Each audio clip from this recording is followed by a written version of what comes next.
Tapi karena dia itu nggak melakukan, orang seperti itu namanya stres. Dan gitu. Ya. Ada waras, ada stres, ada gila. Ya, jadi tiga hal ini yang mewajibkan kita sholat, yaitu Islam, balik, akalnya sehat. Ini namanya syarat wajibnya sholat. Yang kedua ada namanya syarat sahnya sholat.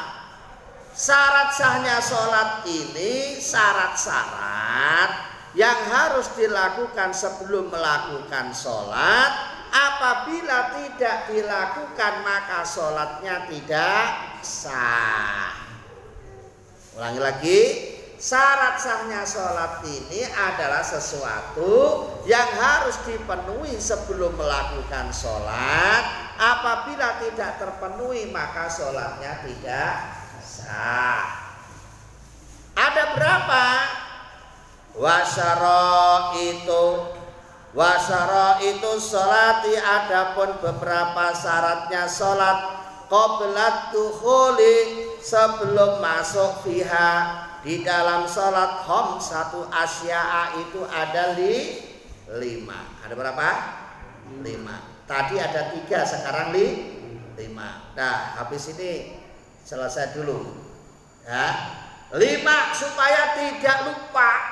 Sampai lupa sholatnya nggak sah. 5 perkara itu apa aja? Yang pertama adalah toharatul a'dha'i. Yang pertama adalah sucinya anggota badan, minal hadasi, dari hadas, wan najasi, dan najis. Pertama harus kita kontrol bahwa anggota badan kita ini bersih, suci dari hadas dan najis. Hadas ada 2, ada hadas kecil, ada hadas besar. Najis ada 3, ada najis mukhaffafah, ada najis mutawassithah, ada najis mughalladhah. Saya ulangi lagi. Hadas ada 2, ada hadas kecil, hadas besar. Najis ada 3, najis mukhaffafah namanya najis ringan. Najis mutawassithah namanya najis sedang. Najis mughalladhah najis yang paling berat. Ya. Najis mukhaffafah enteng saja, cara menghilangkan, mensucikannya tinggal disiram. Selesai. Ini contohnya najis apa? Najisnya anak kecil yang belum umur 2 tahun, yang belum pernah makan apa-apa kecuali air susunya ibunya. Air susu ibunya. Makannya hanya ASI, air susu ibu. Ini kalau ada anak ada seperti itu, dia kok berak, dia kok kencing, itu cukup disiram selesai. Karena najisnya masih najis ringan, nggak usah diucek-ucek, nggak usah, selesai. Tapi syaratnya tadi apa? Anak kecil yang belum umur 2 tahun makannya tidak makan apa-apa kecuali air susu ibunya. Pertanyaannya, masih ada nggak anak yang seperti itu? Ada nggak? Wong baru lahir cenger aja udah makan apa? Bubur sun, ya kan? Anak kecil baru lahir aja udah dikasih makanan bubur sun. Nah itu ya nggak masuk kriteria, sudah nggak masuk kriteria. Ya, yang dimasuk kriteria itu anak kecil yang belum umur 2 tahun yang makannya tidak makan apa-apa kecuali air susu ibunya.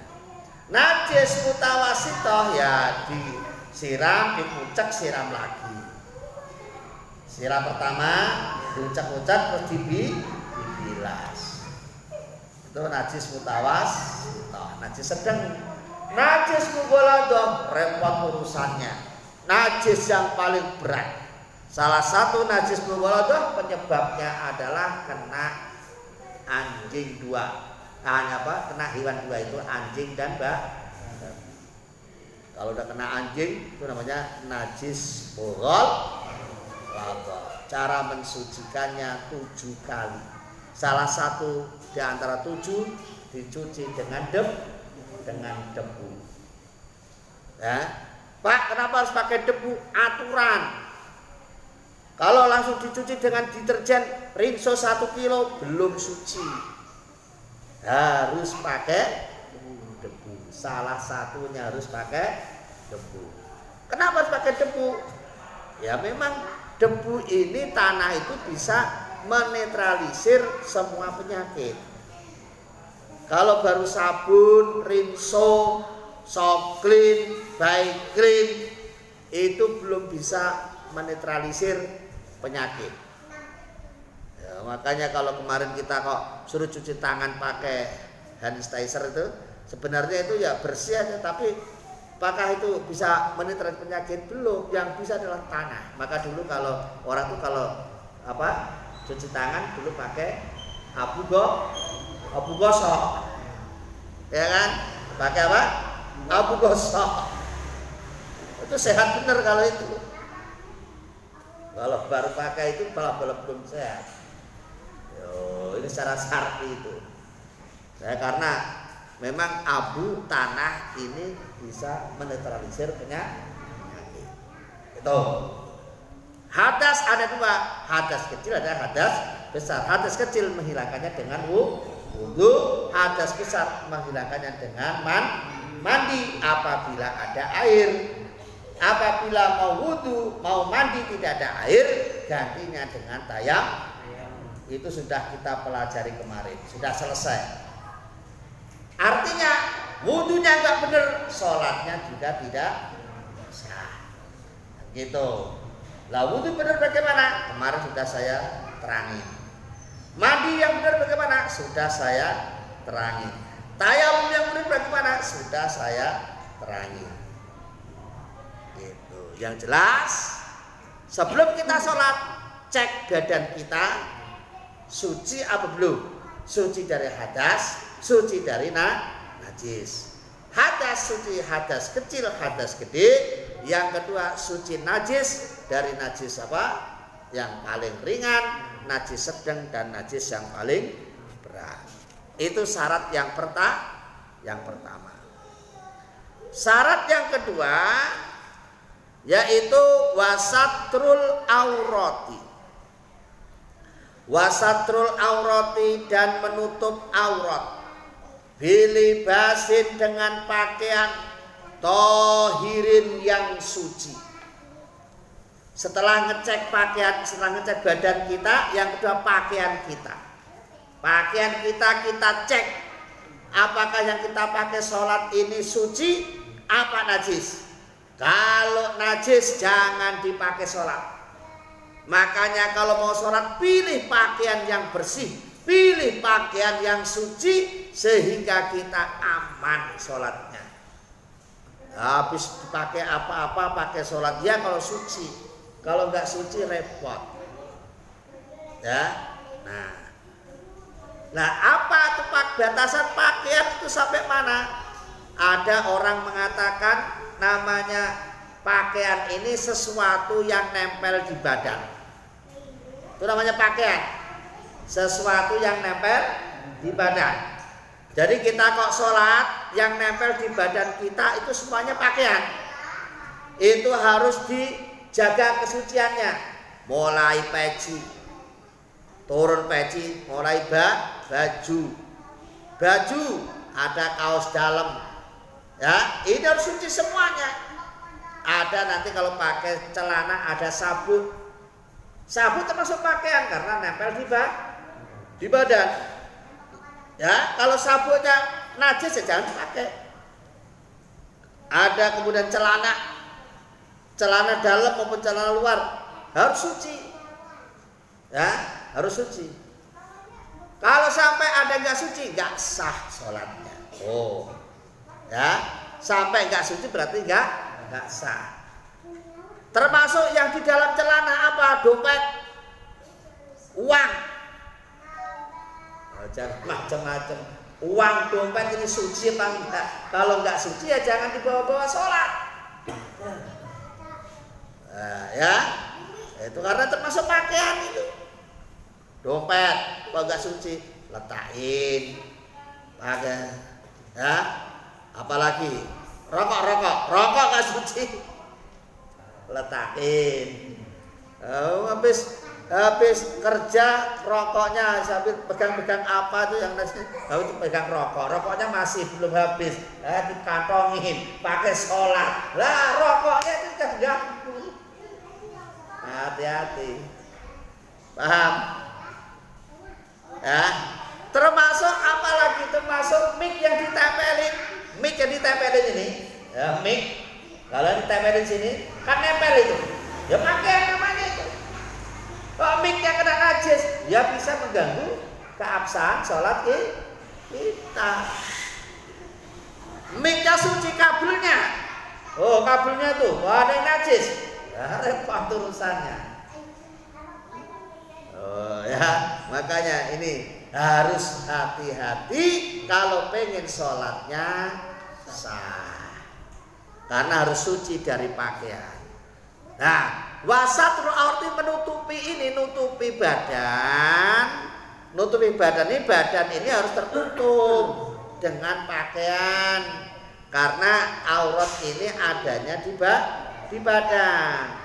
Bedanya auratnya laki-laki dan perempuan, kalau auratnya laki-laki ini hanya ma baina surrah wa rukbah, antara pusar dengan apa? Lutut. Pusar dengan lutut, dengkul. Asal ini ketutup, selesai. Boleh itu sudah sholat laki-laki begitu. Pakai sholat pakai celana komprang aja, kolor, nutupin pusar, nutupi dengkul, lututnya, selesai. Itu auratnya laki. Nggak pakai kaos pak, ya nggak apa-apa, udah tutup aurat kok. Ya, sholat yang begitu boleh pak, boleh sah.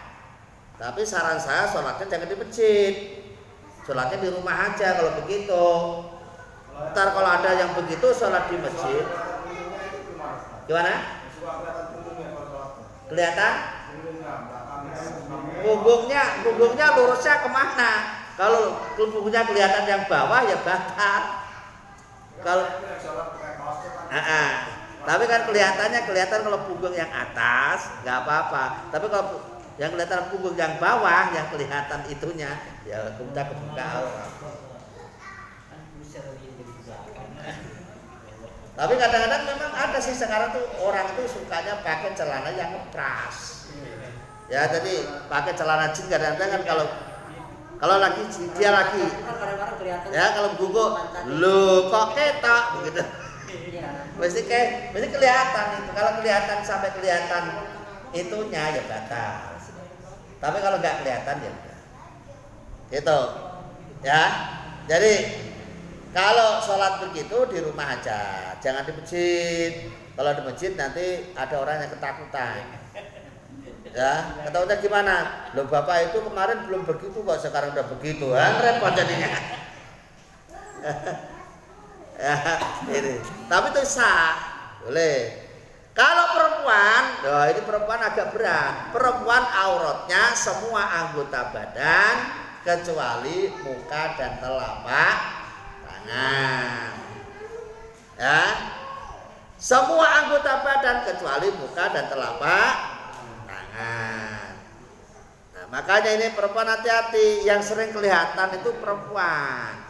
Kalau lagi tahiyat nggak terasa kadang-kadang kakinya itu jari-jarinya ada yang mencotot keluar tuh, kelihatan jentiknya, kelihatan ya jari-jarinya. Kenapa? Karena sekarang perempuan sekarang rata-rata pakai mukenanya yang praktis, yang potongan begitu. Lah mukena yang potongan itu kan rata-rata kecil, kurang besar. Beda dengan ibu-ibu zaman bahla. Zaman dulu pakai mukenanya yang langsungan. Itu besar, aman posisi. Kalau yang mukena potongan itu posisinya kurang aman.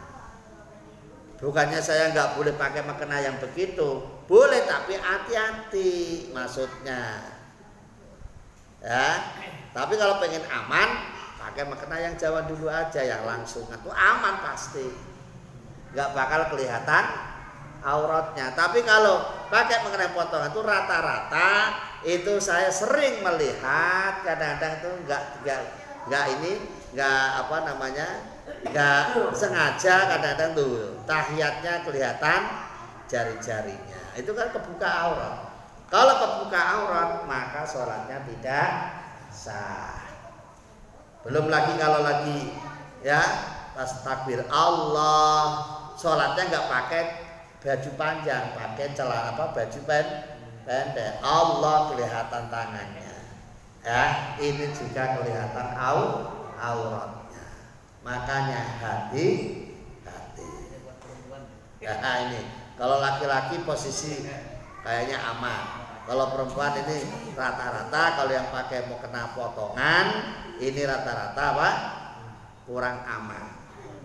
Ya, maka diingetin nanti ibu-ibunya kalau lagi sholat coba perhatiin kalau pas sholat di rumah bener gak itu?